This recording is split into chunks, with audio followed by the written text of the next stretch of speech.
Insider. Muy pero muy buenas tardes, mi querida raza formulera. Bienvenidos a nuestra serie Hablando de Fórmula E y el día de hoy, pues ustedes ya saben, ¿verdad? Está ahí en el título. Vamos a hablar con una de nuestras grandes especialistas. La verdad es que repite de lo que pasó el año pasado, vuelve a estar con nosotros. Un poquito más adelante vamos a estar platicando con ella de lo que fue esta magnífica temporada número 11 en esta serie que queremos hacerla canon, mi querido Cero. ¿Cómo estás, amigo? Muy buenas tardes. Directamente desde dónde estás, Ecatepec, Estado de México, ¿o dónde estás? No, en este momento estoy en Ciudad de México, pero Bueno. gracias por la doxeada, gracias por doxearme. No, muy bien, Kinan, ya un año que empezó esto, sí, ya. Ahora esta parte de esta serie y va a ser el único invitado que va a repetir. Entonces, exacto, va a ser el único. Esto va a ser especial, esto debe ser un especial de Navidad de los Simpsons, una cosa. Ándale, algo así. Sí, queremos que se vuelva así tradición, terminando todas las temporadas. Es la primera vez que lo hacemos en el canal, o sea, el canal claro, como tal inició en diciembre 7 del 24, justo previo del inicio de Sao Paulo, y queremos que se haga tradición. Cero, claro. Ya sin más rollo, porque nos está esperando y no hay que hacerla esperar a nuestra invitada. Queremos darle la bienvenida a Estefanía Ferreira, que está con nosotros el día de hoy. Hoy ya no tenemos efectos especiales, eso se quedó en el otro canal, pero un aplauso, ¿cómo no? Estefanía está de nueva cuenta con nosotros, una gran historiadora de profesión, pero una gran apasionada del deporte motor, colaboradora de Cars a la Carta, un programa que se emite en la radio argentina, que desafortunadamente luego ha tenido broncas porque se empalma con el fútbol y pues ya sabemos que en Argentina el fútbol es religión, pero estamos muy contentos de que Estefanía vuelva con nosotros aquí ahora a Zona E Insider. Estefanía, ¿cómo estás? Muy buenas tardes, sí, tardes, noches allá en Argentina. ¿Cómo estás, Kinan? ¿Cómo están, Cero? La verdad que, como les decía en la previa, primero honrada de que me vuelvan a invitar. Muchísimas gracias, además por la paciencia que me tienen. Felicitaciones además por todos estos meses de vida propia, digamos, sí, de Zona Insider, cómo va creciendo de a poco. Así que bueno, nada, un honor estar acá y un placer. Muchas gracias, Estefanía, pero pues si quieres vamos ahora sí entrarle a materia. Hay muchísimas cosas que queremos platicar contigo y una de las primeras cosas, Estefanía, que queremos platicar es la temporada 11, esta temporada 11 que fungía como una transición entre el Gen 3 normalito, como lo conocíamos, llega esta evolución, algunos lo llaman el 3.5, algunos lo llaman una revolución completa o una revolución drástica, ¿no? La revolución vendrá en el Gen 4 y platicaremos de él más adelante, pero esta temporada 11 que inició con un dominio que se fue apagando, que por algún momento se nos perdió Jaguar, pero resurgió como el ave Fénix. Vimos broncas internas en Porsche. De repente un chico llamado Dan Ticktum se acuerda que sabe manejar y nos trae un tremendo resultadazo. En general, tengo cosas para decir de eso. Bueno, sí, porque sí, ya sabemos. El dantictunismo está bravo hoy en día, ¿eh? Sí, bueno, yo vos decías, soy historiadora de profesión, así que siempre trato de tener documentos para respaldar. En realidad me preparé como si fuera una clase y hice algún pequeño trabajo de investigación. Así que ustedes digan por dónde quieren que empecemos y arrancamos. ¿Qué te pareció? En términos generales, ¿qué fue lo más destacado y trascendente de esta temporada que puede llegar a ser, sin lugar a duda, un parteaguas, ¿no? Sabemos que esta categoría cada temporada empieza a marcar hitos, ¿no? Entre récords, personajes se vuelven históricos, ¿no? Otros que dejan ya la categoría, nuevos nombres salen a la luz, como nosotros bautizamos a Taylor Barnard, el Chico Maravilla. Entonces, en términos generales, antes de entrar, si quieres ya a lo específico y a los datos, ¿qué te pareció la temporada? Bueno, si me voy del periodismo, me voy como fan. A mí la verdad que es una serie, una temporada que me gustó, que me dio mucha emoción, que me sorprendieron algunos circuitos, que otros no los quiero ver nunca más. Me pareció muy irregular el desempeño, sobre todo de los segundos pilotos. Hay algunas comparaciones con respecto a eso entre compañeros de equipo, porque decimos, bueno, a ver, mismo auto, tendrían que tener mismo desempeño, lo más parecido posible, y hay algunos que fueron totalmente dispares, que vos decís, a ver, todos merecen un lugar en una serie de automovilismo, pero ¿qué estás haciendo acá? O sea... Ya de plano nos vamos a ir duro a la cabeza contra Norma Natos. Pues espérate tantito. Sí, es uno de los que caen junto conmigo, yo lo paso por la guillotina, pero me parece que es eso, ¿no? Que se notó mucho la disparidad entre compañeros de equipo. Después me gustó mucho la introducción del pit bus, me gustó que si bien hay pocas sedes en el calendario, esto que hicieron, bueno, una carrera con pit bus, una carrera sin pit bus, estuvo bueno. Le dio emociones diferentes. Yo pongo puntos suspensivos a ver qué es lo que va a ocurrir el año que viene cuando ya saben cómo funciona.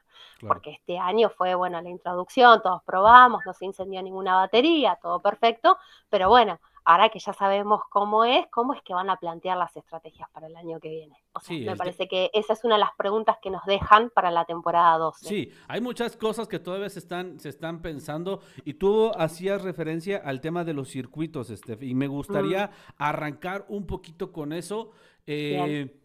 ¿Qué está dejando de ver la Fórmula E en términos de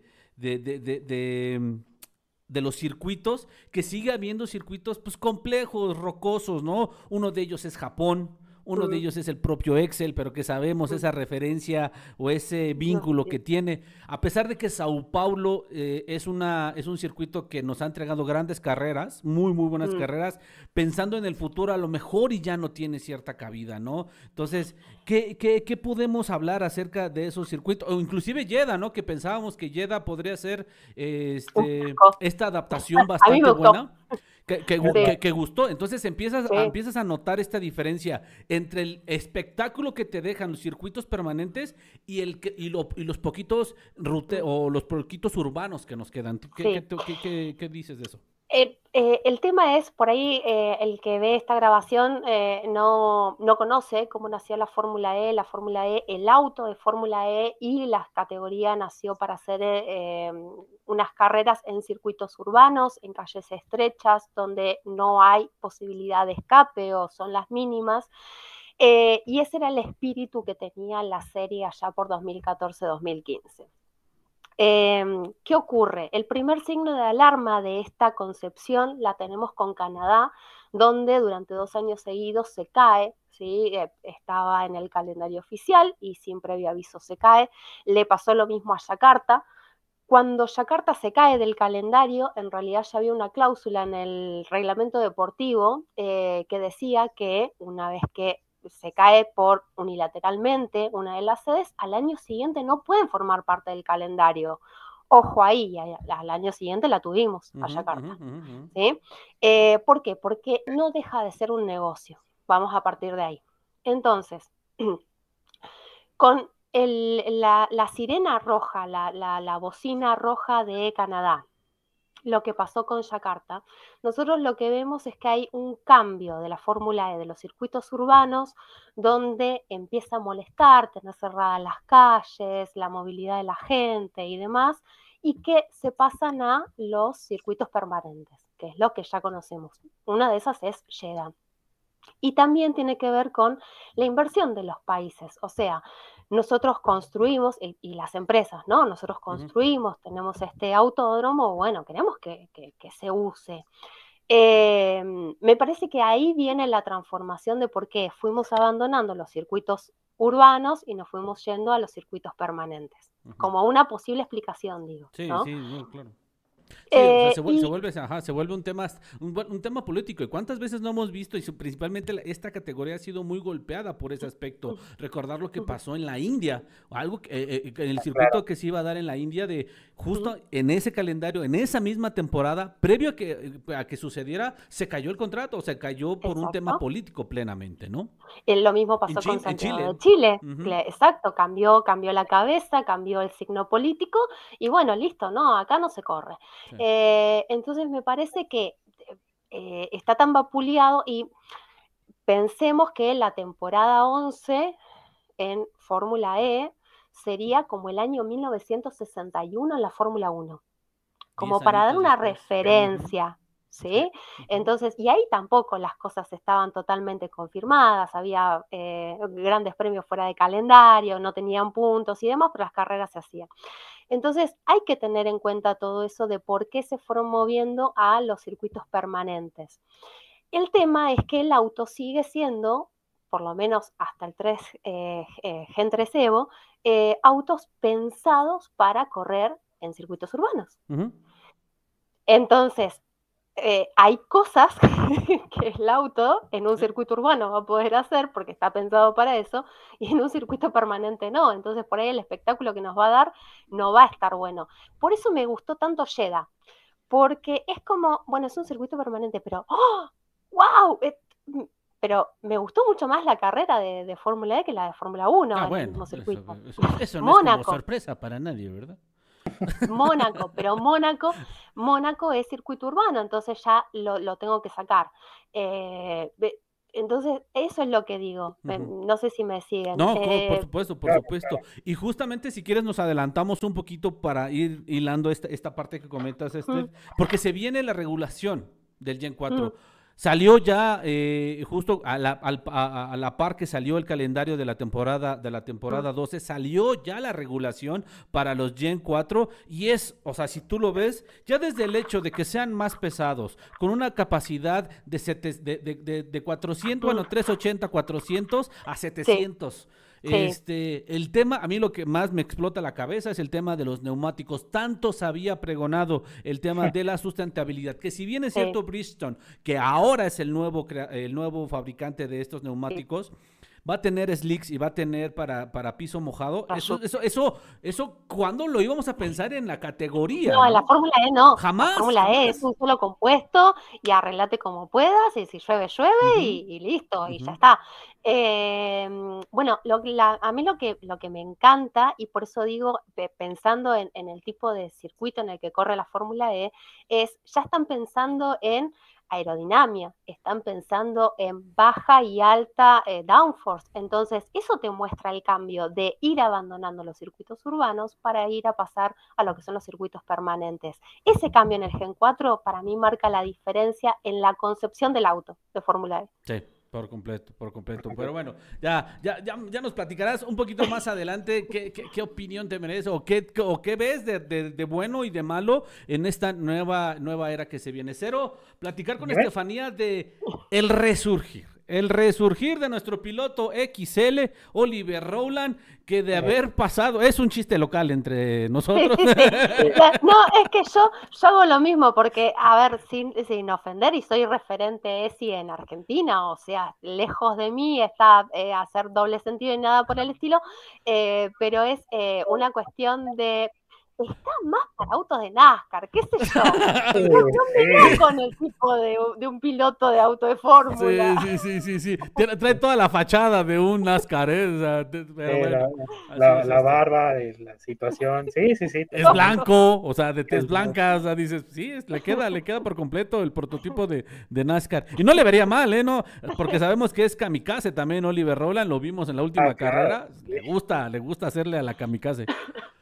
Pero bueno, justamente eso, Estefanía, que me gustaría empezar el tema de Oliver Rowland, un piloto que inició su temporada pues ahí siendo suplente en Mahindra, le dieron la oportunidad en Mahindra, una de las grandes, de los pilotos que han tenido grandes tropiezos en su carrera, y el haber abandonado Mahindra a mitad de temporada y haber sido sustituido por un piloto español.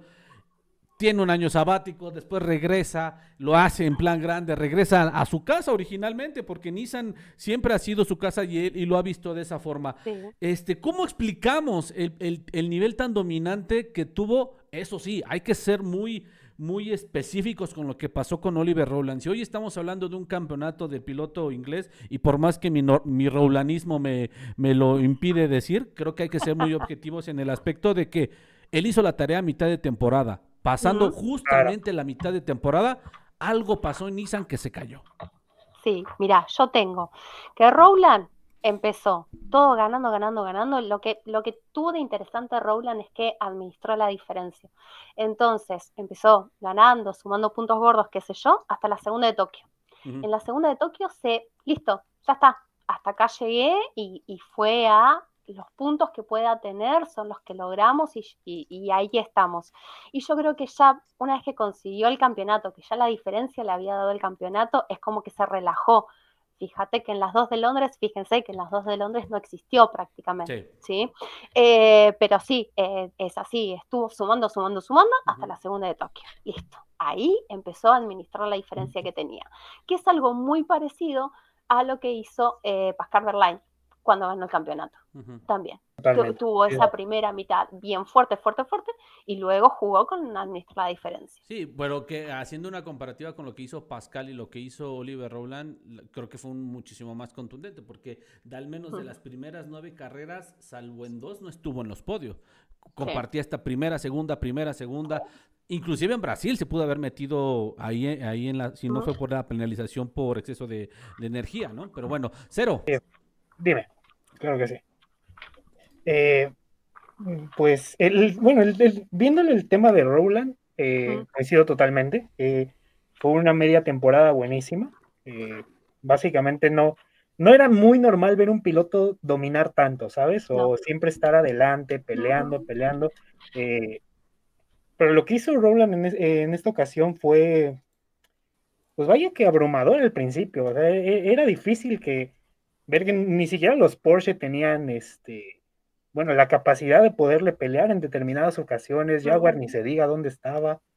Y de ahí, pues puedes nombrar varios equipos, varios pilotos, pero no era lo mismo, ¿sabes? No era una pelea pareja, digámoslo de esa forma. Coincido totalmente. Su mejor momento fue la primera mitad de temporada, digámoslo hasta China, si se puede decir que hasta ahí. Sí, porque sí, fue hasta China. Lo demás, pues un poco para llorar directamente, pero sí supo administrar totalmente la diferencia. Y nos regaló ya como un campeonato un poquito más en la incógnita hasta Berlín, pero pues si hubiera seguido con esa inercia toda la temporada, lo sentenciaba en China o en la primera de Tokio directamente. Sí, totalmente, pero la Fórmula E también es un negocio y no se puede tener un campeón de Fórmula E a mitad de temporada.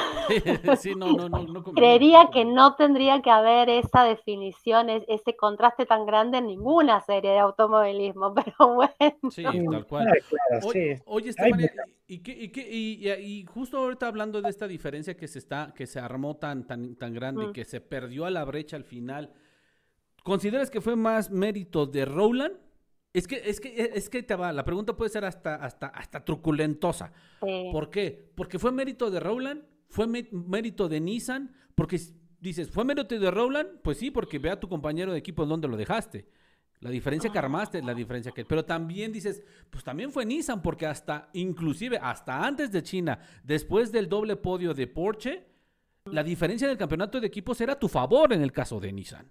O sea, sí. Rowland solito se cargó a Nissan y se arrastró a Porsche durante un rato de la temporada. Bien. En eso tengo cosas para decir. La primera es que lamentablemente Nissan como equipo viene corriendo solo desde hace varias temporadas porque digamos la verdad Sacha Fenestras tampoco dio la talla en su momento. No sé si es que estaba incómodo, si que tenía otra forma de trabajar. La verdad es que lo interno lo desconozco, entonces no me puedo poner a decir cosas que no son. Pero con Nato es muy patente que Nissan corre con un solo piloto, corre con Oliver Rowland y ya está, ¿sí? Entonces, cuando vos estás diciendo lo del principio de temporada, sí, tenemos que tener en cuenta las victorias de Rowland, Pero tenemos que tener en cuenta también que McLaren, que tiene impulsor, si bien eso ya nos vamos a manufacturers, ¿no? Pero también estaban ganando. Entonces veíamos que el tren impulsor, ¿sí? El grupo impulsor Nissan era fuerte. ¿Sí? Entonces venía siendo un equipo que estaba armado, que tenía con qué. Y después es como que se cayó. No sé si podemos hablar acá de adecuaciones o cosas actualizaciones. Nuevas. Claro. No estoy tan segura de eso, pero me parece que es como, ¿viste cuando te dicen, te dormís en los laureles? Ah, claro. Tal cual. Como que tenés tanta diferencia que ni te importa. Sí. No importa, si total ahí vamos, nosotros, ¿no? Claro, tenemos con qué. Y después tenés un pinchazo y tenés un piloto que no suma y el otro está haciendo mejor las cosas, porque el otro termina siendo más consistente, porque está sumando con 2 pilotos en lugar de con 1. Sí, al fin. Entonces y eso que teníamos un Porsche que tenía problemas dentro del equipo, que nos enteramos hacia el final de la temporada, pero con pilotos que no se hablaban, igual estaban sumando los dos. Poquitos puntos, no importa, a los puchitos, pero iban sumando los dos. Los necesarios para justamente hacer lo que hicieron al final de temporada, ¿no? Es que después eso es donde cuenta, porque tenemos que perder también esta cuestión de se perdió o se ganó en la última carrera o en la última sede, se perdió en Londres. No. Fíjate cuando perdiste puntos, fíjate cuando Rowland mismo cometió errores que le dieron una penalización y lo sacaron del top 10. Entonces, fíjate esas cosas y ahí donde perdiste puntos es donde estuviste perdiendo la posibilidad de llegar al campeonato. Tal cual, sí, tal cual como lo manejas. Y si lo vemos, Cero, me atrevo, y es lo que comentábamos, ¿no? Tú y yo lo comentábamos en las transmisiones, de no sabemos, o sea, sabemos la poca comunión que existe en Porsche, pero de todos los equipos, de los 11 equipos que hay en la parrilla, Porsche fue el único consistente, con poquito, de a poquito, iban insumando, ¿no, Cero? Justo lo que platicamos. Claro. Sí, o sea, consistencia medias, porque tampoco fue una cosa sorprendente. Directamente teniendo otros 2 pilotos que sumaran, igual de esta forma como lo hacía Porsche, de vez en cuando un podio y estando en top 10 o a veces dando pena, y de igual forma ahí tenías otro contendiente, si bien Porsche sí lo hizo bien y al final de cuentas por eso el campeonato está con ellos. El rival venía manco, o sea, venía con una mano, nada más. No había más. Son 2 contra 1, así como. Sí, tal cual. Y oye, Steph, ¿tú cómo ves? Dentro de la historia de los campeones de la categoría, el único que ha repetido es Jean-Éric Vergne, como el único bicampeón que ha tenido la posibilidad de llevárselo. Oliver Rowland, ¿en dónde entra en los libros? O sea, hoy ya es campeón el piloto inglés, el segundo piloto inglés que tenemos en la categoría, pero yo me pongo a pensar un poquito en lo que pudo haber sido. Si nosotros checamos un poquito el tema de los datos, de la información que tenemos, se quedó a 2 victorias de igualar el récord de Sebastian Buemi con el máximo ganador de carreras. Se quedó también corto en ser el poleman, el poleman con más pole position, para la redundancia, en una temporada. Se quedó a muchísimos récords, a muchísimos hitos. Eso sí, nadie había obtenido un dominio tan grande, creo que salvo en 1 o 2. ¿Cuál fue? No, pues es que ninguna campaña, a no ser que me corrijan en ese aspecto, se había definido tan pronto un campeón. No, porque inclusive Da Costa ganando Da Costa, ponele en Berlín, pero el caso, yo a Da Costa no lo tomo porque Da Costa fue a Berlín, fue ese famoso six-pack, que era cómo hacemos para poder correr, y hicimos 2 carreras para un lado, 2 carreras para el otro, y después volvemos a cambiar el sentido del circuito y corremos las 6 en Berlín en semana y media, 10 días. Estábamos en pandemia, estábamos encerrados, yo puedo avisarte que estoy loca. hace 2 años yo leía en los carteles de las despensas, vendemos el six pack, porque acá se vende así en los paquetes de cerveza, Ajá. y es como que me entraba una cosa. Una ansiedad de esas.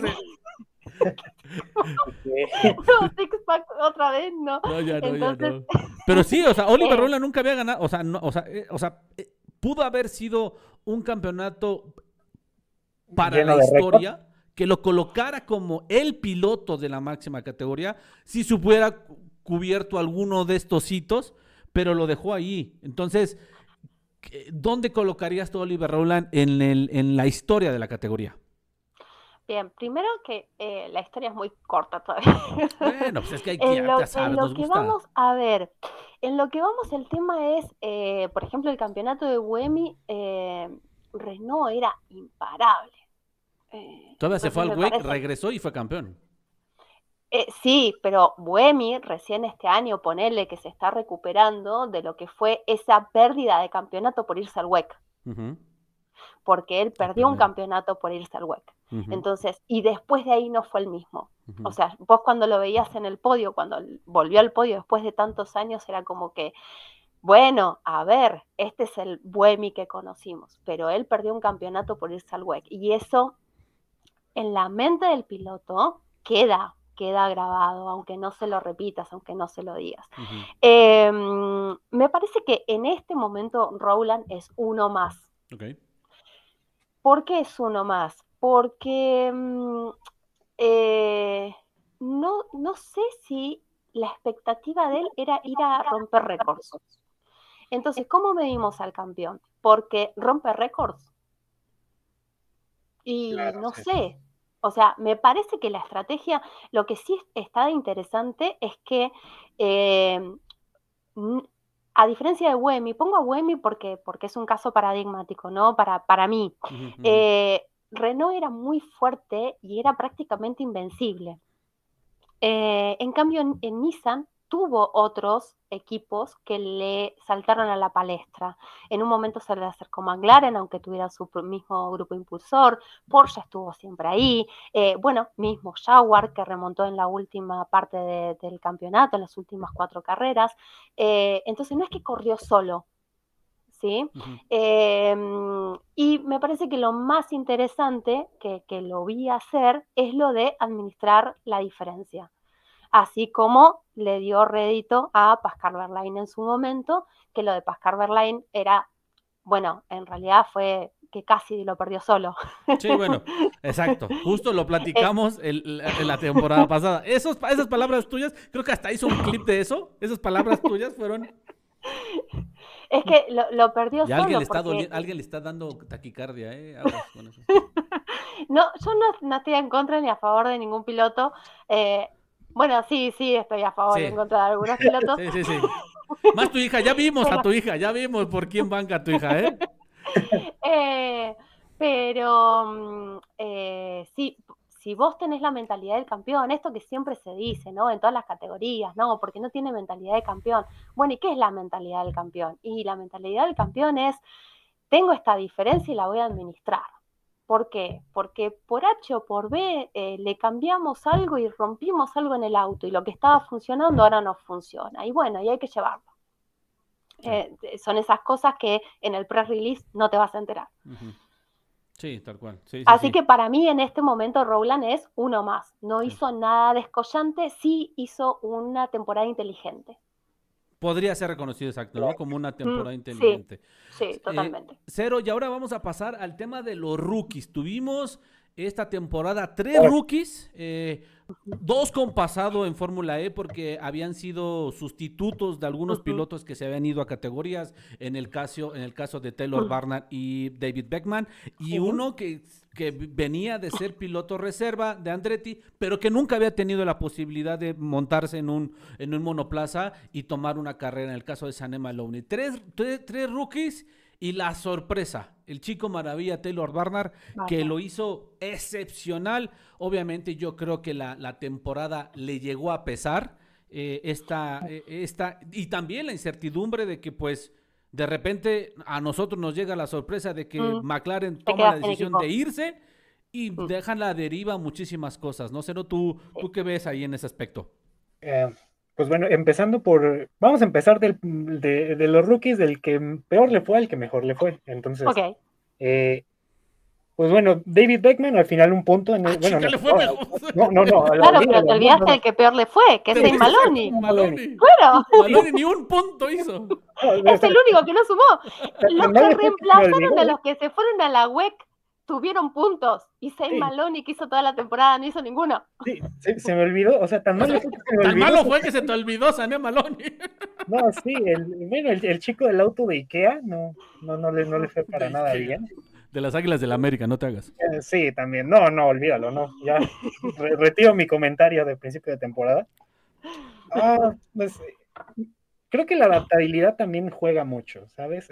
Porque Sané Maloney no es mal piloto. O sea, si regresamos y vemos su palmarés, pues fue top 4 en la F2. Entonces, un mal piloto no es. Digo, también cuenta mucho el auto y lo que tú quieras, pero pues estar en un top 4 de 22 jóvenes promesas, por así decirlo, pues te da la pinta de que es un buen piloto, digo. Ahora ya pasó a la Fórmula E, ahora sí que con un equipo nuevo, y buscó tal vez en algún momento los puntos y pues muy inconsistente directamente, no se le vio nada sorprendente a él en esta temporada y no sé qué opinan ustedes, pero el hecho de que quiera quedarse otra temporada tal vez sea un momento de redención para él. Tiene que serlo. ¿Tú cómo lo ves, Estefanía? En términos generales, los rookies, el desempeño que tuvo, al final, con todo y lo que fue, David Beckman se lleva un punto en la última carrera. Taylor Barnum sorprendiendo a todos. Inclusive me acuerdo muy bien del momento cuando Taylor Barnum estaba peleando con Sam Bird, la tercera posición, que decíamos, lo está cuidando. Sam Bird está cuidando a su hijo porque es el rookie, porque sabemos del ambiente que genera Sam Bird, ¿no? Que es mucho de compañerismo. Y de repente dijimos, bolas, pues tan cuidado no estaba. El Taylor Barnum lo está haciendo bastante bien solo, ¿no? Entonces, ¿tú cómo viste el desempeño de estos tres pilotos? Bueno, primero exactamente así, tal cual. Yo creo que lo de Taylor Barnard y Dan Ticktum es cuando los reflectores se posaron demasiado en Taylor Barnard, es como que le agarró la ansiedad. Sí. Me parece que porque todavía es chico. Por más que vaya a 250 kilómetros por hora, no deja de ser chico. Y en las academias de pilotos a vos no te enseñan a lidiar con todo eso. Te enseñarán a manejar, pero después el resto lo tenés que aprender solo. Dan Ticktum me parece que, es más, hice una comparativa. ¿Dan Ticktum? ¿Con Dan Ticktum? Sí. Dan Ticktum yo creo que se destaca más que Taylor Barnard. Taylor Barnard se destaca mucho por la juventud. Pero si voy a los datos puros, Taylor Barnard tuvo una pole más que Dan Ticktum, tuvo 2 contra 1, ¿sí? Y tuvo el 50% de las carreras en top 10, ¿sí? En el round 1, en el 3, en el 4, en el 8, en la 10, en la 12, en la 13 y en la 14. Sí. Tan solo se volvió en el poleman más joven de la historia. Exacto. Por eso que te digo, ¿no? Ahí es donde vos ves esta cuestión de la juventud y demás. Y Dan Ticktum tuvo, eso es el 50% exacto, de 16 carreras, en 8 llegó en el top 10. Mientras que Dan Ticktum tuvo en 9 carreras, llegó dentro del top 10. Entonces tuvo un 56,25% de efectividad. Claro, y me parece que se destaca más por el auto. Porque ¿cuántos de nosotros apostábamos por un Cupra Cairo? Si veníamos de un NIO 333. Sí. Veníamos de un NIO y de un ERT que venían también para el olvido. O sea, antes de ser Kiro, fueron ERT y tanto Sete Cámara como Dan Ticktum estaban así. Creo que lo más destacado fue un top... una largada en top 5, top 2 de 7 cámara en Japón. En Berlín también les llegó a ir bien en su momento. Pero así de, mira, le pegamos, campeón. O sea, no tenían consistencia, era un equipo del fondo directamente. Exacto. Entonces me parece que si bien Taylor Burner terminó cuarto en la clasificación de pilotos, me parece que entre los rookies yo lo pongo primero a Doug Tittum y luego lo pongo a Taylor Burner. Hasta por una cuestión de auto, porque estamos en automovilismo y no podemos tomar solamente al piloto, por más que en Fórmula E sean todos el mismo chasis. Sí, tal cual, sí. Sí, totalmente. Pues sí, ojalá, y bueno, ya lo comentábamos, ¿no? Y sobre todo creo que en una categoría como la Fórmula E, que durante 10, o sea, seguimos viendo a mismos pilotos de temporada 1, ¿no? Seguimos viendo a Buemi, Cada vez seguimos menos. viendo a Sí, cada vez Jean-Éric más. Vernier, seguimos viendo a Sí. Di Grassi, a este mismo, ¿cómo se llama? A Stoffel, o sea, a varios pilotos, a Robin Frings que han estado por muchísimo tiempo en la categoría, se le viene bien este refresco en los rookies. Ojalá y se le venga, como bien comentaba Cero, la redención a David Beckman y hasta Nema Lowney, que eran los pues que están esta parte importante. Y que quedaron muy opacados en cuanto a rookies Claro, por todo el trabajo de Taylor Burner. claro, sí, Que sí, al Sí. final exactamente. fue un McLaren, pero Pero no desentonó en la mayoría de carreras. Digo, también tuvo sus errores, no hay que sí. negar que también se equivocó, pero fue el que más destacó tanto por el auto como por uno que otro hito que también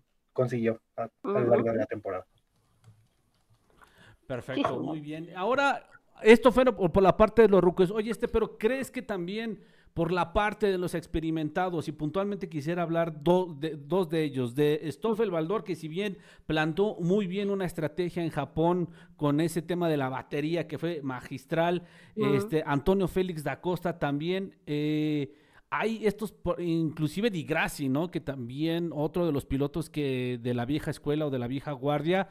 Creo que también el tema del desempeño de ellos como pilotos se esperaba muchísimo más, ¿no? Sí, yo en realidad como expectativa tenía a Mitch Evans y a Da Costa. Saliendo de los históricos, ¿sí? Saliendo de Buemi, que me sorprendió, y para bien, que volviera a estar peleando por puntos y demás. Jeb sabemos que es un punto fijo, que es un puesto fijo, que cuando menos lo esperás está ahí. Di Grassi tiene mucha experiencia y me parece que su incorporación a Lola tiene más que ver con llevar esa experiencia para armar el auto. El regreso de Vries, y acá en De Vries lo que me hago un paréntesis hablando de Mahindra, donde recién estábamos hablando del Cupra Cairo, que no esperábamos nada, y Mahindra, que venía de temporadas espantosas, y esta temporada reflotó, tuvo un shock de energía, no sé qué le encontraron al auto, pero vuelve a ser de los Mahindra de las primeras temporadas, en donde vos lo veías pelear, y eso también me agradó.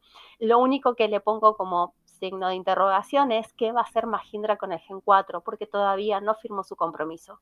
Sí. Entonces, a ver si este impulso en esta temporada y a ver qué pasa en la temporada 12 lo terminan definiendo para que firme el compromiso y permanezca en la categoría. Sí, qué bueno que tocas ese tema, porque a Mahindra no lo ves como un cliente. O sea, a mí no me gustaría ver a Mahindra comprándole el powertrain a Nissan o a Porsche o a Lola mismo, que ya confirmaron presencia. Sí.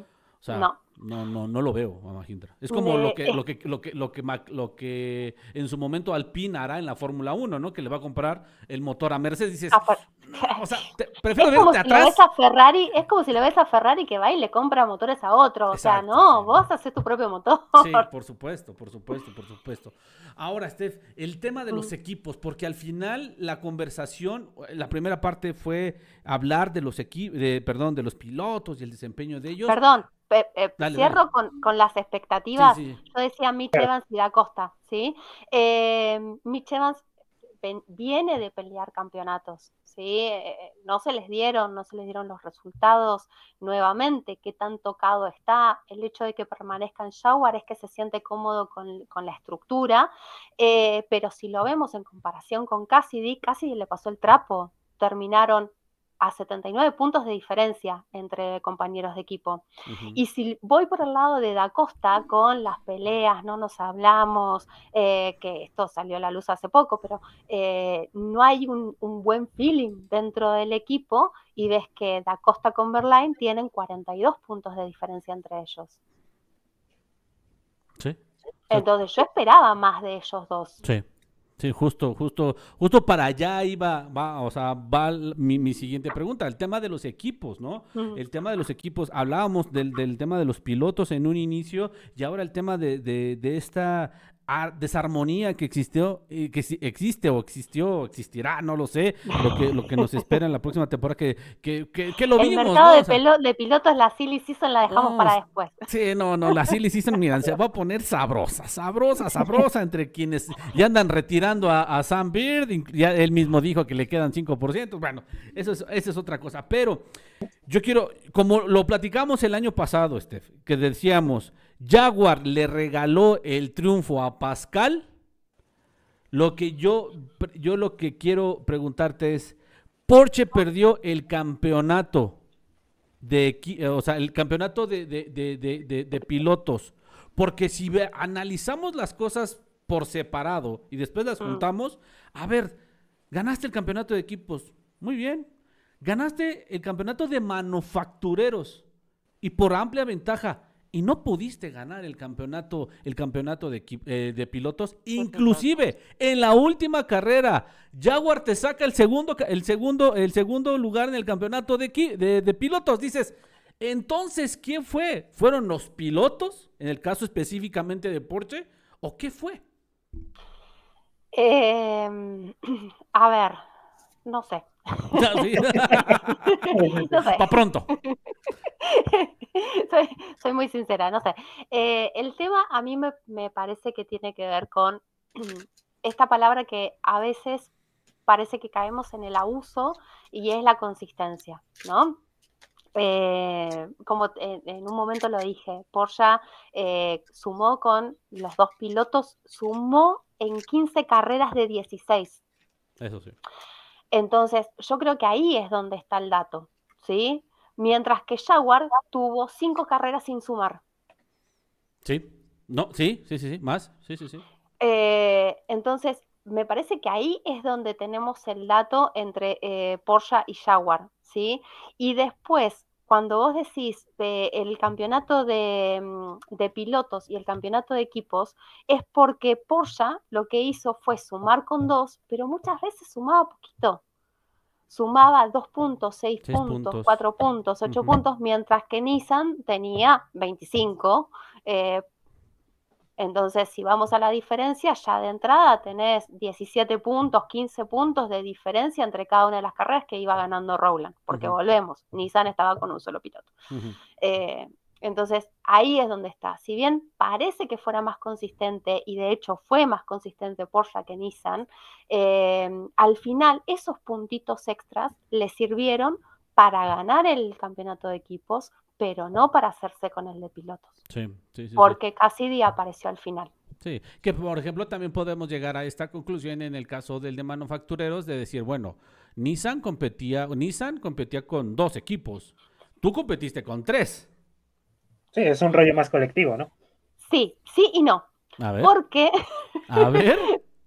tengo un problema con el campeonato de manufactureros, pues estuve haciendo todo esto también porque va a ir para carta la carta. Entonces, tengo un pequeño problema. El reglamento dice que para el campeonato de manufactureros se suman los 2 mejores resultados de todos los pilotos que tengan tu powertrain, ¿sí? Porsche corre con Porsche, con Andretti, con Cairo. Bien, de esos 6 pilotos, solamente con los 2 mejores son los que suman para los manufactureros. Ok. Bien, no los 6. Sí, no los 6. Jaguar corre con Jaguar y con Envision. Nuevamente, los 2 mejores resultados de 4 pilotos. Ok. Ajá. Stellantis está corriendo con DS Penske y Maserati. Bien. Pero de vuelta, de 4 pilotos solamente suman los 2 mejores. Y acá es donde viene mi problema, por eso no sé si entrar con lo de manufactureros, que tiene que ver con Lola.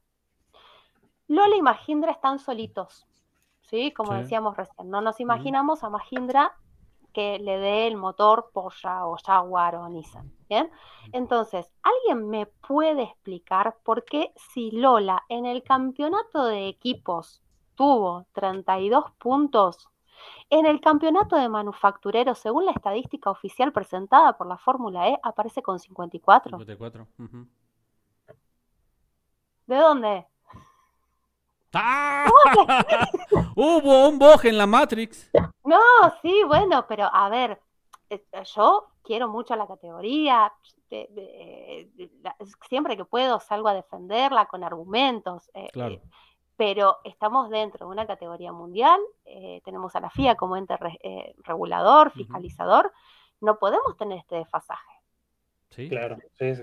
Sí, no hay manera, sí, porque si tú ves, Di Grassi, que fue el único que puntuó con Lola, hizo 32 puntos. Claro. Y justamente, entonces, si tú te metes ahorita a ver a la página de la Fórmula Eléctrica, dice Lola con 54. Exacto. Entonces, yo todavía no encontré ningún tipo de explicación. Me van a hacer ponerme a trabajar de más porque voy a tener que sacar manual cada una de las carreras y demás. Pero si yo me voy a lo que pasó con Lola y yo veo que lo de Lola no me cuadra hasta que me den una explicación, ¿cómo voy a entender o voy a darle entidad al resto de la clasificación? Sí, por supuesto, por supuesto. Sí, porque justamente hay que ver y quiere arrastrar el lápiz al menos con los 3 primeros. A lo mejor ya. Bueno, pero Lola, por ejemplo, si yo voy, el primer punto que tiene Lola, que se lo dan en México, con un punto. ¿Sí? Si vos rastreas carrera por carrera, te vas a los resultados de la carrera de México y Lola empieza a tener un punto ahí, pero ninguno de sus dos pilotos llegó en los puntos. Y el que tuvo un punto fue Jake Hughes. Con Entonces, con Stellantis. Pero no es Lola. Pero no es Lola, exactamente. ¿Y por qué se lo suman a Lola? Bueno, tal vez se confundieron porque el Nomex también es azul. Sí. No, sí. Yo creo que es daltónico el güey que hace la sumatoria de los. Esa es la única explicación. Oye, Estefania, qué buen punto nos acabas de dar. No nos habíamos percatado de eso, eso que dice el reglamento y la sumatoria, porque sí, o sea, lo estoy viendo ahorita en este momento. Y sí, no hay manera de que cuadre este rollo. Yo al principio que hice, yo dije, no, bueno, es que debe haber sido que suman todos los pilotos de ese powertrain. Pero después cuando vas al reglamento te dice, suman los 2 mejores pilotos de ese powertrain. Ok, perfecto. Pero Lola está solo. O sea, y Mahindra tampoco me da, si vos te fijas, el punto en campeonato de equipo y el punto en campeonato de manufactureros 36. Tampoco te da. Sí. Teóricamente, por eso que digo, me hacen sentarme, afilar el lápiz y ver carrera por carrera para ver cómo distribuyen los puntos. Pero tan solo en lo más, o sea, en el básico, que son estos dos, que únicamente cuentan cada uno con 2 pilotos. 2 pilotos. No hay manera. Exacto. Entonces, ahí es donde yo no me quiero meter con los manufactureros en este primer campeonato, porque no le tengo confianza a los resultados oficiales que dio la categoría. Sí, ahí tendremos que ver qué pasa, porque, por ejemplo, revisando justo eso que tú comentas, a Porsche le ponen P3 y le dan 22 unidades en Brasil, y a Jaguar le dan P1 con 31 puntos. Hay que ver qué es lo que está sumando y por qué da esa cantidad, principalmente ahorita viendo a Brasil, ¿no? Exacto, entonces eso es lo que yo digo. Tengo que sentarme para entender un poco mejor cómo es este campeonato de manufactureros y poder decir, no, a ver, están falseados, pasó algo, alguien se equivocó, alguien metió mal el dedo, porque errores existen y somos humanos y hay humanos detrás de estas estadísticas. Sin ponerle, digo, un velo de conspiranoia atrás de los resultados, ¿no? Sí, no. Pero por eso es que mucho con los de los manufactureros no me meto, porque en realidad no lo entiendo. O sea, no entiendo cómo fue que sumaron y no entiendo los resultados. Perfecto, qué bueno, qué buen apunte, Esteban, nos acabas de dar, porque sí, justamente hablábamos en su momento, o se hablaba muchísimo de el poder del powertrain que tiene Porsche, ¿no? Ahí está demostrado ¿cómo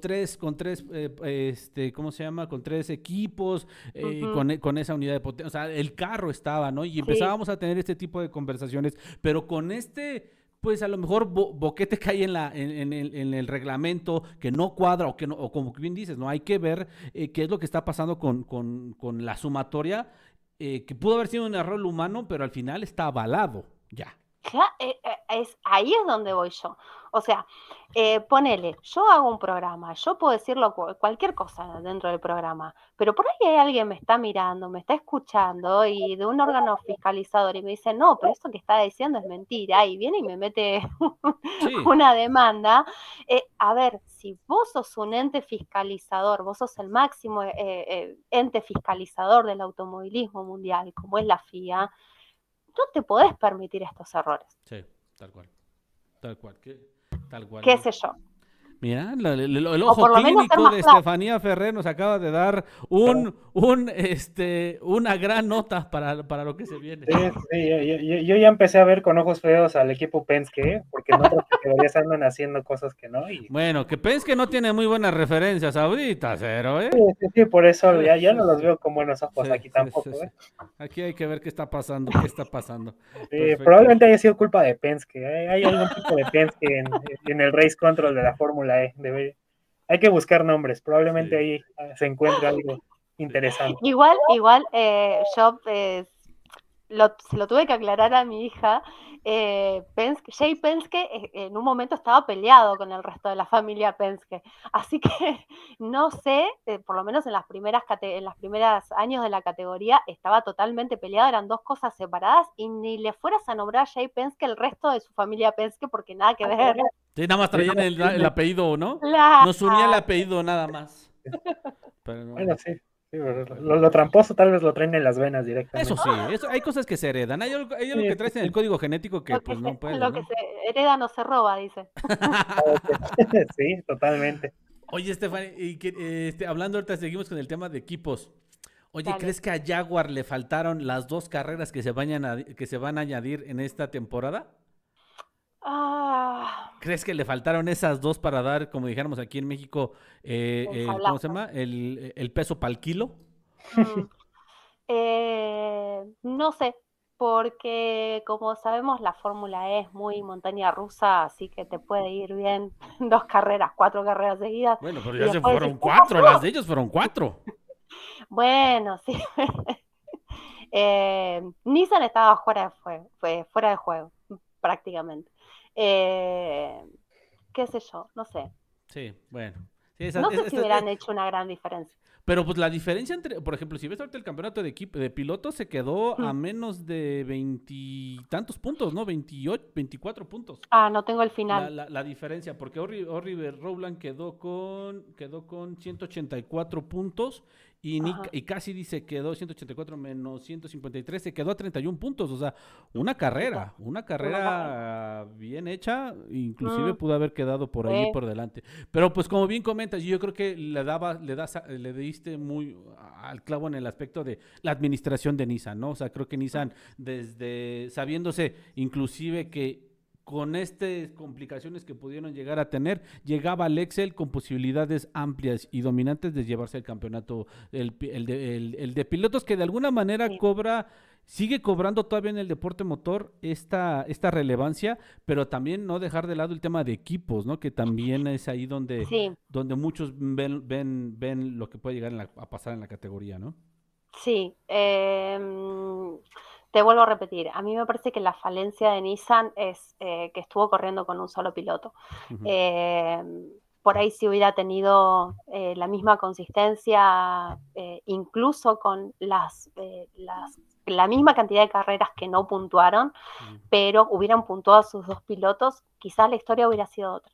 Sí, completamente distinto. Por poca diferencia, por poco margen, te digo que por ahí, como en una pelea de box, 3 puntos, 5 puntos, no sé si iban a arrasar, pero con 2 pilotos sumando me parece que hubiera sido distinto. Pues sí. Sí, todo un mundo de diferencia. Eso fue lo que nos dejó, al menos esta temporada. Ahora, vámonos a las evoluciones que nos dejó esta temporada 1, esta temporada 11.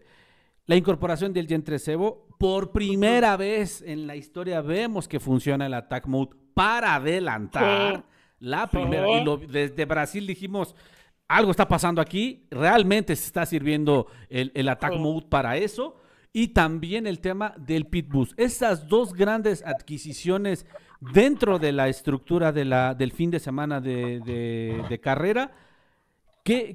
¿Cómo lo ves? ¿Lo viste con buenos ojos? El Gen 3 va a dejar una muy buena huella en el tema del show en pista. Sí. Ya olvidémonos un poquito a lo mejor de los equipos, del show que nos entregó. Sí. ¿Le deja de alguna manera la vara alta al Gen 4 o cómo lo ves? Sí, precisamente eso. Yo creo que el Gen 4, si bien ya estamos viendo que va a tener mucha más potencia y va a ser un 4x4 y todo lo que vos quieras, hay que ver cómo baja a pista todo eso. Y que los circuitos que se elijan se adapten a esa mayor potencia o esa mayor velocidad, porque sabemos que no siempre las buenas ideas, cuando son llevadas a pista, cuadran o tienen buenos resultados. Claro. Me parece que deja la vara muy alta. De todo lo que fuimos viendo en estas 11 temporadas, me parece que fue una de las mejores, de las más atractivas. Estuvimos con sobrepasos que fueron asombrosos, de Taylor, de Oliver, de Sam, de Chev, de Buemi. Creo que he visto buenos sobrepasos de casi todos los pilotos a lo largo de todas estas carreras. Uh-huh. Entonces me parece que sí, que va a dejar la vara muy alta para la temporada 12 y para el Gen 4. Sí. Eso con la parte del Gen. Y ahora sí, ya centrándonos en un poquito más de lo que sería el futuro, ¿no? Un futuro que ya es eminente, un futuro que ya nos alcanzó. Me gustó muchísimo la referencia que hacías de que, pues sí, la necesidad de llevar el carro a donde debe de ser, que es un autódromo, que es un lugar específico y creado para eso. Hablemos de lo que será el Gen 4. ¿Qué es lo que más te llega a emocionar de esta nueva visión? Si bien apuntabas de que pues en papel suena muy bonito, un Dorito Flaming Hot, ya va a dejar de ser Dorito normal, ahora va a ser un Flaming Hot. Entonces, porque ya salió el prototipo, ¿no? En The Race sí. Ya salió el prototipo. Entonces, a ver, pero lo que en dibujo que se filtraron por ahí, que no sé si serán o no serán, me quedo con el Gen 3 Evo. Sí, más bonito. Toda la vida, sí. Toda la vida. En estética me quedo con el Gen 3 Evo. Después me va a llamar muchísimo la atención y quizás lo que más expectativa me da es la forma de cómo la categoría va a dejar de tener este agarre mecánico a trabajar con agarre aerodinámico. Entonces me parece que eso es lo que más expectativa tengo. Y también lo que más problemas nos va a traer a nosotros que cubrimos la Fórmula E, porque van a empezar a ver, ya había comparaciones con la Fórmula 1, con este cambio van a ser más y peores. Entonces... A ver, ¿por qué? Quiero saber. Y porque cuando vos te decían, no, porque la Fórmula E es un Fórmula 1 pero eléctrico, no, a ver, tienen un distinto tipo de agarre, la Fórmula E trabaja con un agarre mecánico, no tienen nada que ver, fíjate que es cuadrado, hay sobrepasos igual porque no trabaja con la aerodinámica, y si ahora uno de los puntos va a ser la aerodinámica, y entonces yo, ¿de dónde me agarro para esos que me dicen que es un Fórmula 1 eléctrico? ¿Me entendés? Por supuesto. O sea, mostrame algo más, porque entonces las comparaciones que hago, voy a tener la comparación con respecto a la potencia, que, no, los otros son más veloces, bueno, sí, son distintas configuraciones y demás, pero me parece que para los que cubrimos la categoría desde un inicio, esto como que, no sé, déjame verlo, déjame ver cómo funciona, déjame ver dónde corren y después lo evalúo. Sí. Totalmente. ¿Tú ves, Cero, que este Gen 4 puede cambiar por completo la perspectiva de cómo se mira la Fórmula E actualmente y que de alguna manera pues pierde la esencia más emblemática, ¿no? O sea, de tener esta parte de lo mecánico, de que la competencia era la misma porque tenía el mismo chasis, o sea, varias cosas que sí te desprendían, sí eran carros fórmula, pero te desprendían un poco de la máxima categoría. ¿Tú crees que eso pueda ser en contra? ¿Juega en contra? Pues es una jugada arriesgada, vaya. Desde el punto en donde, como dice Estefanía, ya pasan a un tema más aerodinámico, va a haber, van a tener equipos oportunidades de cambiar sus configuraciones, entonces hasta las carreras en pelotón corren un poco de riesgo, ¿sabes? En algún punto tal vez un equipo le da el clavo y se puede separar del resto de los demás pilotos y ya tener una carrera un poco más lineal o más cuadrada, que es lo que tanto nos gusta de esta categoría y tanto criticamos de otras. Claro. Por ahora, el Gen 3 Evo, el Pit Boost, todo ha salido bien. Hasta cierto momento les ha salido muy bien esta jugada. Ya pasar a este tipo de evolución, en donde incluso llegan los neumáticos slicks, puede ser o una evolución muy buena o también puede ser un desastre. O sea, no hay punto medio por ahora. ¿Tú crees que lo van a gestionar? Y pues sí, como tú dices, la esencia del circuito urbano o circuitos armados directamente, porque si bien Yakarta sí es un circuito urbano, pues está armado, y Berlín también está dentro de un aeródromo, pues es un circuito armado. Vaya, sí o sí es una evolución muy marcada y apuestan a lo que es tal vez ser más atractivo a los ojos de la gente que es más purista en el automovilismo, que no los toma en serio por lo mismo de que no hacen ruido, cómo se pincha el argumento. ya sabes, ¿no? El argumento típico de que es para denigrar a la categoría y que ahora ya entres en un factor no, pero ahora ya tenemos autos aerodinámicos, neumáticos slicks, ya vamos a correr en los circuitos que te gustan o en esos circuitos permanentes que todo el mundo conoce. Al final de cuentas sí es una evolución muy marcada, pero ojalá la propia categoría sepa gestionar y mira, lo que yo te comentaba cuando fue el tema de Berlín. Berlín es un circuito que puedes configurarlo de 1000 formas. O sea, puedes hacerlo más ancho si es que vamos a los temas de seguridad o voy a darle algo para que estos autos que tú dices van a ser más potentes, más pesados, el factor aerodinámico juega más, evidentemente ya un lugar techado tal vez no sea la mejor opción. Otra vez, ya déjenme al Excel. Ya el Excel va a decir, suéltenme que me lastima. Estoy del lado de cero, perdóname. Estoy del lado de cero, basta. O sea, a mí me atrajo muchísimo cuando dijeron, parte indoor, parte outdoor, uy, qué bueno. Y después ya se hizo insufrible. Sí, no. Sí. Hay que despedirlo con mariachi y ahora para la próxima temporada le cantamos las golondrinas. Se va a ir en buenos términos, ¿sabes? Se va a ir como los grandes. El Excel se va a ir como los grandes. Sí, va a ser algo que se va a contar más adelante. Ya no. Ya se lo contaremos a nuestros hijos, Cero. Pues, ojalá que sea un buen acierto. Yo pensé que iba a decir, ojalá y me alcance vida. Digo, No, eso sí no lo sé, pero por el otro tema, sí, ojalá sea un buen acierto el Gen 4. Digo, todo ha salido bien hasta ahorita. Exacto. Están arriesgando mucho.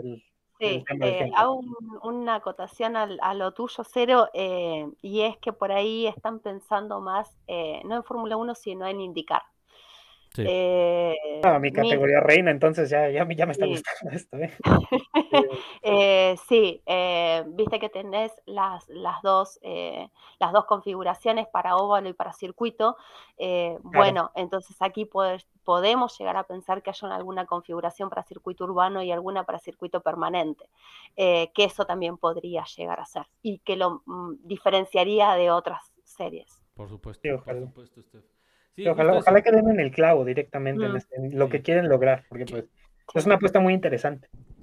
Que justo te quiere hacer la siguiente pregunta. Con lo que comenta Cero, de que el Gen 4 es una de las movidas más grandes que en esta corta vida de 11 temporadas ha tenido la categoría, ¿tú crees que se juega, pues no el prestigio, no voy a hablar de prestigio, pero se juega esa, ¿cómo decirlo? No el prestigio, sino ese reflector que busca, o sea, que se juegue casi el todo por el todo de la categoría para seguir atrayendo más gente. Si bien nos sacaron unas estadísticas ahí donde hubo mayor crecimiento de audiencias, redes sociales, etcétera, etcétera, pero que al final ese sea la razón de enganchar al público que le guste la Fórmula 1, al del NASCAR, al del WEC, al de la Indy, que digan, a ver, vamos a ver estos pinches carros eléctricos, ¿qué onda?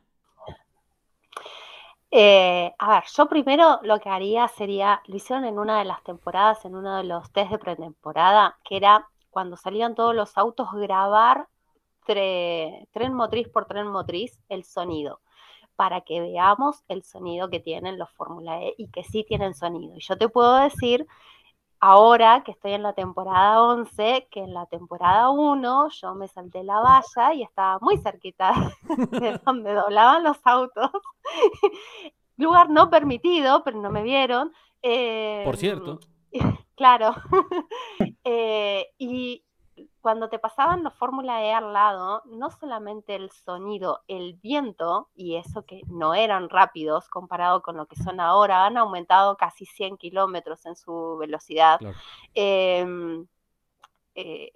Esa impresión a mí no me la quita nadie, ¿me entendés? Entonces, sí creo que es una gran apuesta. Sí es una gran movida, pero no sé si se juega nada. Me parece que tiene el permitido la categoría de probar y de intentar, claro, y ver qué funciona y qué no. Y me parece que con Bridgestone lo que va a hacer es, bueno, tenemos el Pit Boost que reemplaza a el repostaje de combustible en una carrera normal, entre comillas, grandes comillas. Y ahora tenemos la posibilidad de cambiar de neumático.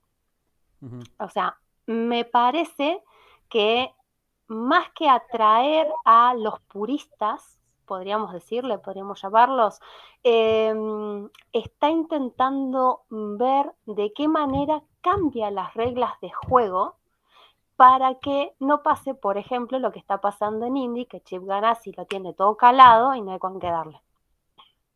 Entonces, si vos agregás cosas y cambiás las reglas de juego y pones más cosas para tener en cuenta al momento de hacer la estrategia, sí, te puede salir bien o te puede salir mal, sí, pero nadie te puede decir que no lo intentaste y que no estás haciendo algo diferente.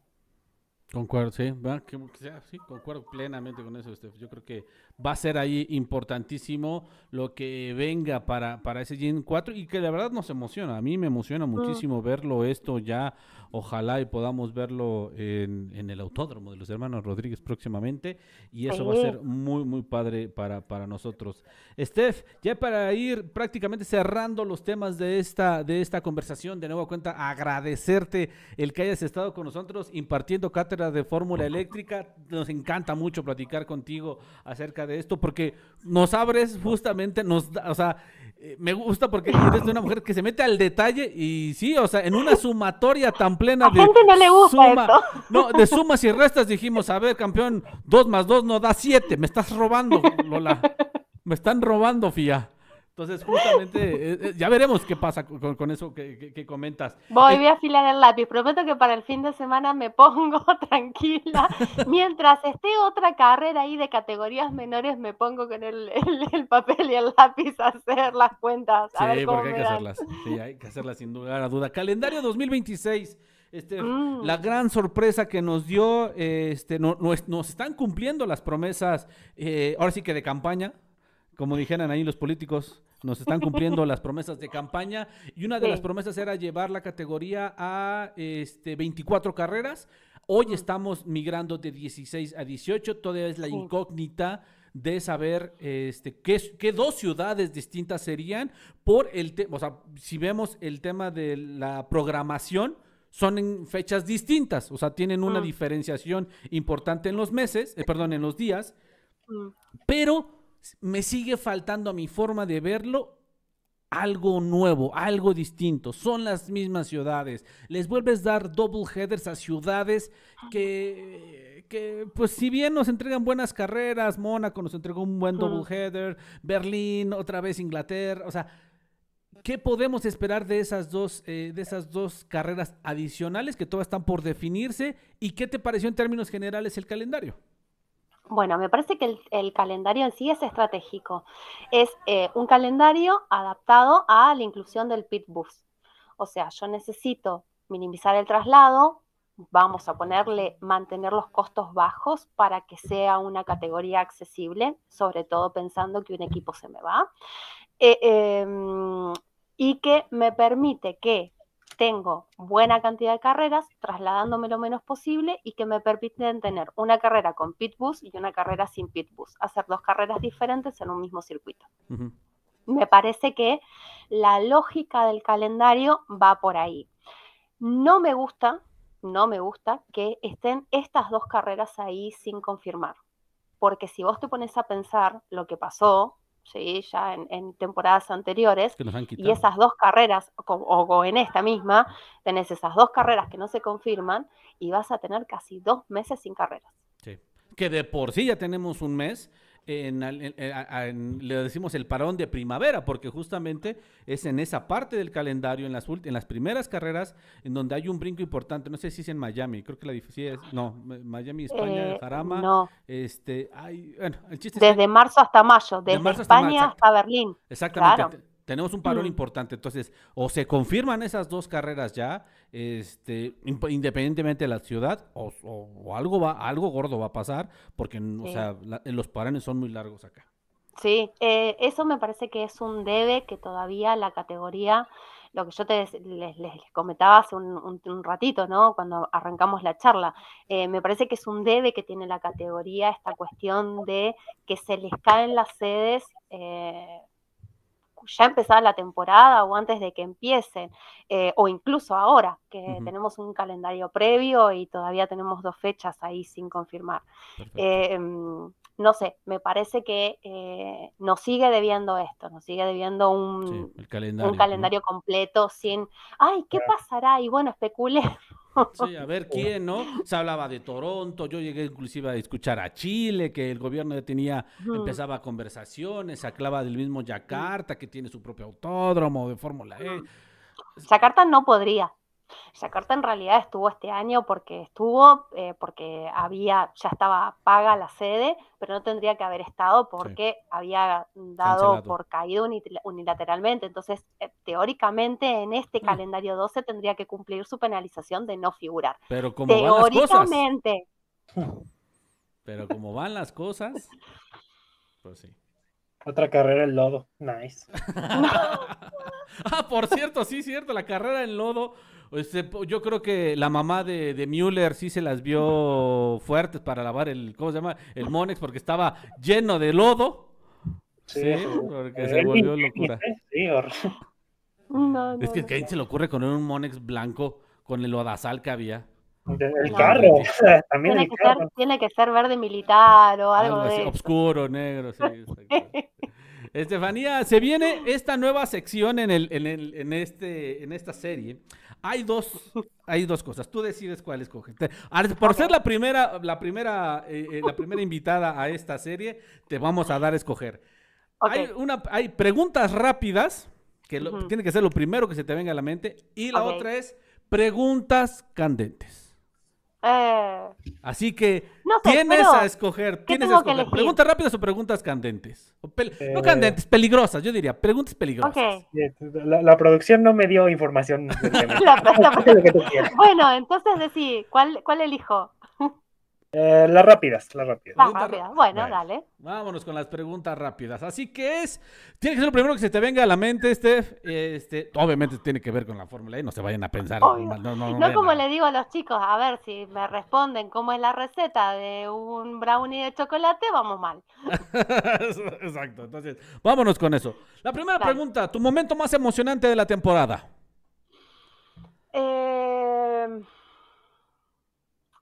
Más emocionante de la temporada. Ay, no sé. Lo primero que se te venga a la mente, el primer momento que te acuerdes que haya sido el más emocionante para ti. No, porque el sobrepaso de Sam porque fue en Brasil 2024. Pero esa fue de la temporada pasada, de esta. Por eso Sí. que te digo. Bueno, No, no, pero ese adelantamiento contra Sam Berter para para, ganar, no, en esta temporada fue o sea, él estaba atrás de Taylor Barnard, cuidándolo, quedó en Por cuarto. eso, el cuidado de Sandberg con Taylor Barnard sería. Ese es tu momento Qué más emocionante. El piloto más infravalorado de la temporada 11. El más infravalorado. Casi. No me piace.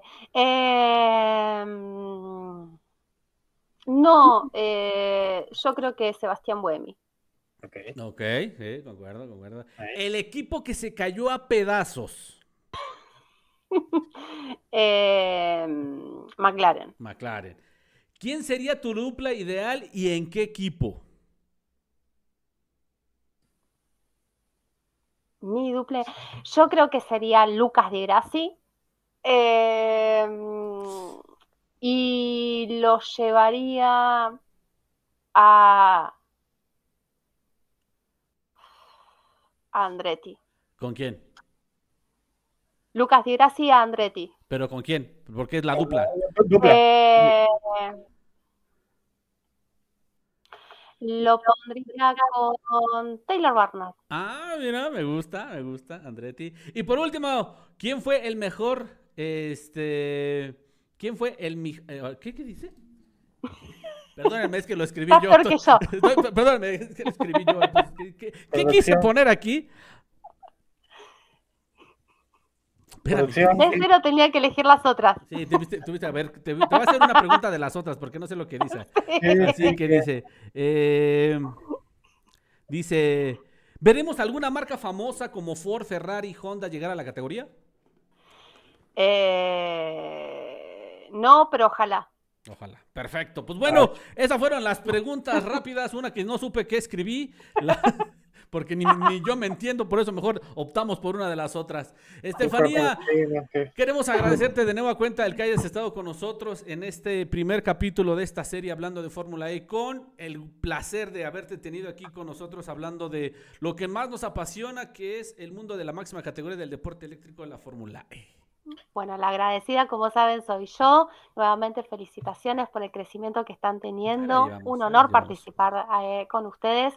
Y bueno, nada, vamos a meterle para adelante, que ahora entramos en un parón y eso nos da ganas de más. Esperamos ansiosos después a diciembre a que retome la actividad la serie. Sí, efectivamente. Cero, nos vamos, amigo. De nueva cuenta, muy agradecido que estés aquí con nosotros. No, gracias a ti, hermano, y pues a seguirle dando a este proyecto. Y muchas gracias, Estefanía. Espero se repita muy, muy pronto otro programa contigo. Claro que sí, claro que sí. Yo creo que a Estefanía ya la vamos a tener de permanente. Ya deberíamos tenerla permanente, nada más. También el uso horario nos afecta, ¿eh? Nos afecta. No, y di la producción de los contratos, pero escríbanos bien, por favor, ¿no? Sí, el uso horario nos pega, Estefanía, la verdad nos pega. Sí, es complicado. Igual, a ver, por ahí en las charlas de WhatsApp y eso no se nota demasiado, pero después el resto es como que lo lamento, yo ya no estoy para levantarme a las 3 de la mañana. Sí, no, nosotros tampoco. O sea, no. Estas canas no crees que son de joven. No. Estas canas no me salieron por joven. Estamos así, estamos igual. Sí, esto es para las ojeras, ¿eh? No, es unos gustos. Perfecto. Yo me preguntaba por qué era. Estefanía, tus redes sociales, sabemos que tienen un proyecto tú y tu esposo ahí en Argentina, un programa de radio en donde, inclusive, bueno, que ese programa lo hacen podcast, Cars a la Carta. Platícanos un poquito de eso. Bueno, en realidad Cars a la Carta nació en 2014, justo cuando nació la Fórmula E. Empezamos y seguimos en Radio La Red Mar del Plata 91.3, que es un anexo, digamos, de la red Buenos Aires, que es la radio del fútbol. Por eso cuando hay fútbol y cosas importantes nosotros quedamos un poquito desplazados, porque lo más importante es el fútbol. Arrancamos hablando muchísimo de Fórmula E, haciendo entrevistas, un poco de historia, y básicamente ahora nos quedamos con eso, ¿no? Con Fórmula E. La Fórmula 1 hay que tocarla porque hay que tocarla. Y más ahora para ustedes, ¿no? Metemos IndyCar. El tema es que siempre tratamos de alejarnos de lo que es, de ser fanáticos Claro. o seguidores, y sí nos ponemos, los dos somos profesores, entonces sí nos ponemos en la cuestión más ética, digamos, de tratar de ser objetivos. Y si yo tengo que decir que algo se hace mal, bueno, algo se hace mal. Y también muchas veces tratar de decirle a la gente que no hay que hacer hate en las redes sociales. Que aunque no lo parezca, me parece que todos los espacios tendrían que dedicarse 5 minutitos a reforzar esta cuestión, ¿no? Okay. Así que ahí vamos. Esperando la próxima temporada de Fórmula E. Vamos contemporáneos. Temporada 11 de Fórmula E, temporada 11 de Cars a la Carta. Ah, qué padre, qué chido, qué bueno. Me da gusto que todavía pocos espacios, la verdad es que lo comentábamos, Cero y yo en su momento, hay pocos espacios dedicados en habla hispana para esta categoría. Debemos Sí. de sumarnos cada día más, tanto creadores y todo eso, porque si te metes a Twitter y ves cantidad impresionante de contenido de ingleses, porque ni siquiera de europeos, de gente Sí. inglesa, que sube mucho contenido, muy bueno, la verdad, pero muy pocos nos dedicamos a hacer contenido de fórmula eléctrica. Y Cars a la Sí. Carta, Estefanía, inclusive han entrado a decir las chicas de Hola también lo hacen muy, muy, Sí, muy bien, eso te iba a dándonos decir. información y todo, aunque bueno, luego te platico. A ver, el tema es que yo, por ejemplo, sí he visto un gran crecimiento de ser poquitos, contados con los dedos de las dos manos, Ujú. a que por lo menos haya gente que esté retuiteando las noticias Sí. o esté dando los horarios, ese tipo de cosas, y que acá hago un mea culpa. Yo soy de otra generación y por ahí se me dificulta el tema de estar con la compu y hacer los gráficos y lindos y qué sé yo. Entonces, me gusta que haya gente que entiende de esto, que sepa hablar el mismo idioma que los chicos más jóvenes y que le den, en el medio de todo, que le den también un empujoncito más a esta categoría. Perfecto, sí, pues ojalá y así siga creciendo las comunidades de todos nosotros. Estefanía, tus redes sociales, ¿dónde te podemos encontrar? ¿Dónde podemos escuchar Cars a la Carta, etcétera? Platícanos. Bueno, la mía es Estefanía MDQ, ahí van a encontrar de todo, desde lo cotidiano hasta periodismo, historia, es un mejunje lo mío, es mi red personal. Luego tienen todo lo que es Cars a la Carta, así la encuentran en Spotify, en iVoox, en YouTube, bueno, en todo, como Cars a la Carta. Ahí nos dividimos con mi marido, cuando uno tiene tiempo va y sube cosas, no van a encontrar todo en todos lados, y cuando terminamos los programas que se emiten en vivo los sábados de 2 a 3 de la tarde, tratamos en un tiempo prudencial, esta semana no pasó, de subirlos tanto a Spotify como a iVoox para que puedan también escucharlos además. Perfecto. Muy bien, muy bien. Muchísimas gracias, Estefanía. Ya lo saben, seguir a Estefanía Ferrer, Cars a la Carta, y sobre todo seguir consumiendo fórmula eléctrica, que la verdad, por lo que estuvimos platicando, la temporada 12, que es la que se viene, que es transitoria, pero se va a poner igual de sabrosa. Hubo muchos recortes. Vamos a ver si Jaguar empieza como terminó, Mahindra también, Envision ojalá y podamos tener ahí un salto de autoridad con Sebastián Buemi y Robin Fricks, bueno, si es que sigue siendo esa la dupla, y de aquí a diciembre la cosa se va a poner candente con el tema de la Silly Season, y que inclusive Cero ya anda candidateando no sé a cuántas personas para el asiento de Jaguar, es promotor, ya Cero es promotor del asiento, sí, a la Costa. No, nunca. A la Costa no. No hay manera. No hay manera. Sí, ¿por qué no? No, Evans da Costa me gusta. ¿A quién podrías de dupla de Mitch? Vaya, de dupla de Mitch Evans creo que le quedaría bien un Taylor Barner. Yo también opté. O sea, le estamos poniendo a Taylor Barner a todo el mundo. Sí.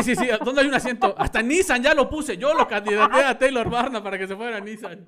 Claro. Bueno, te digo que no lo haría mal. No, para nada, no lo haría nada mal.